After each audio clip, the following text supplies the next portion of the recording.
Sanibonani la ku-One Phakama, Nibingelelwa uSifundo.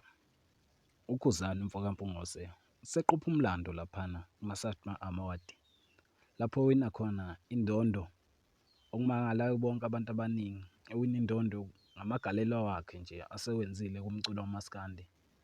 Kumangala abantu abaningi-ke elanda le ndondo, lapho ey'bongela kuma-Blue Nation nabo kubo bonke nje abantu abamsaphothayo kanye ne-South Africa nje yonke.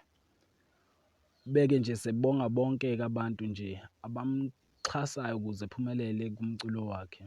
Nathi One Phakama sithanda ukumbongela nje uKhuzani Mpungose, sithi nje halala ensizweni nge-award yayo.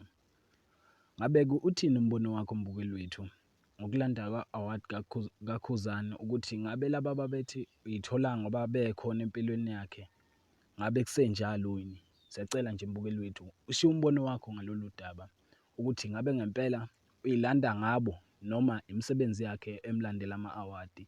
Cela nje ushiye ikhomenti yakho ngaphansi kwi-comment section, ungakhohlwa ukulayika nokusubscribe-a. Ngiyabonga.